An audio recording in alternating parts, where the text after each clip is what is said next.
ഇലവീഴ പൂഞ്ചിറ സിനിമയിൽ കണ്ട വയർലെസ് സ്റ്റേഷനാണ് ഈ കാണുന്നത്. ഇപ്പോൾ ഈ വയർലെസ് സ്റ്റേഷൻ തൊട്ടടുത്ത ബിൽഡിങ്ങിലേക്ക് മാറ്റിയിരിക്കുകയാണ്.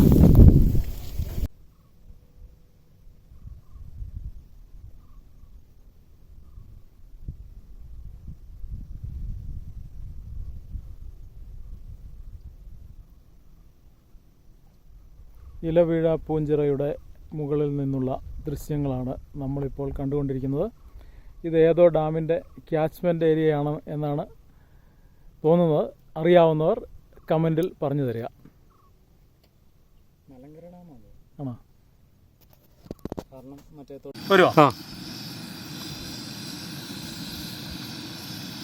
അപ്പോൾ നമ്മുടെ ഭക്ഷണം, രാത്രി ഭക്ഷണം നിർമ്മാണം പുരോഗമിക്കുകയാണ്. ഇങ്ങനെ ഇടണം അല്ലേ?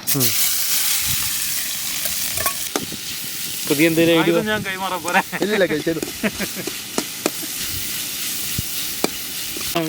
സാമ്പാർ പൊടി തന്നെയല്ലേ? ഇപ്പം ഞാൻ ചിക്കൻ മസാലക്കകത്ത് ചിക്കൻ്റെ ഇതിൽ അറിയാതെ സാമ്പാർ പൊടി ഇട്ടോ. അപ്പം കൂട്ടുകാരൻ പറഞ്ഞു സാമ്പാറിൻ്റെ നല്ല മണം വരുന്നുണ്ട്. ആ ചിക്കനാണ് വെച്ചിരിക്കുന്നത്. മതിയാ മതിയാ.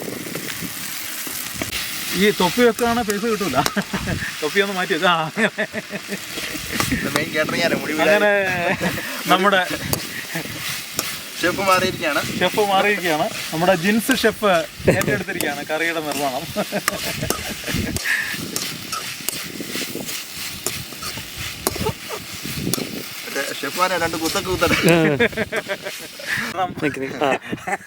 ഞാൻ നിർവഹിക്കുകയാണ്. 3 വെച്ചെടുക്കാനല്ലോ. എടുത്തോ. ഇതാണ് തവി. വെച്ച് കഴിഞ്ഞാൽ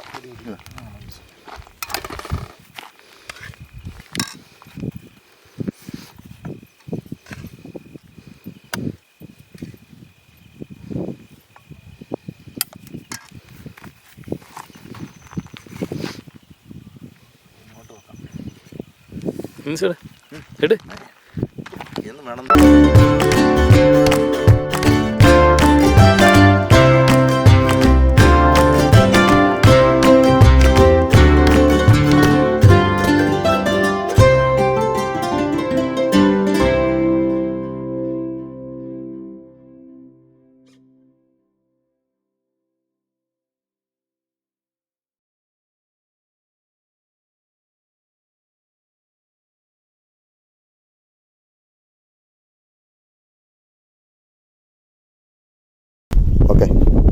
ഈ കടുത്ത ചൂടത്ത് ഇലവീഴ പൂഞ്ചിറയിൽ വന്ന് തണുത്ത് വിറയ്ക്കണം. ഇങ്ങോട്ട് പോരെ. പുറത്ത് നല്ല ജിൻസ് ടെൻറ്റിൽ നിന്ന് ഇപ്പോൾ എഴുന്നേറ്റ് വരുന്നേ ഉള്ളൂ സൂര്യോദയം ആസ്വദിക്കാൻ വേണ്ടി.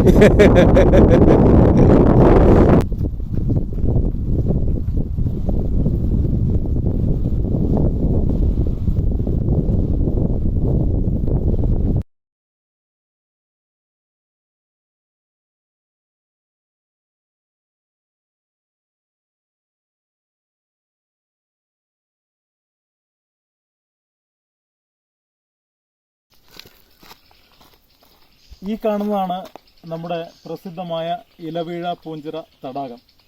ഇതിൻ്റെ ഒരു പ്രത്യേകത എന്താണെന്ന് വെച്ചാൽ ഇതിൽ നോക്കിക്കോളൂ, ഒരില പോലും ഇതിനകത്തില്ല. അപ്പോൾ അതുകൊണ്ടാണ് ഇതിനെ ഇലവീഴ പൂഞ്ചിറ എന്ന് പറയപ്പെടുന്നത്. ഞങ്ങൾ താമസിച്ച് ഇതിൻ്റെ നേരെ മേലെയാണ്, കുറച്ച് മുകൾ ഭാഗത്തായിട്ടാണ്. അപ്പോൾ ഇതൊരു അത്യാവശ്യം വലിപ്പമുള്ള ഒരു കുളമാണ്. അപ്പം നമ്മൾ വീഡിയോയിലൊക്കെ കാണുമ്പോൾ ഇത്രയധികം വലിപ്പമുണ്ടെന്നൊന്നും തോന്നില്ല. അപ്പോൾ ഞങ്ങൾ 3 പേരുണ്ട്, ഞാനും ജിൻസ്, ഷെബിൻ. അപ്പോൾ ഇനി ഒരു സ്ഥലം കൂടി കാണാനുണ്ട്, മുനിയറ. അതുകൂടെ കണ്ടതിന് ശേഷം ഞങ്ങൾ തിരിച്ചു പോകും.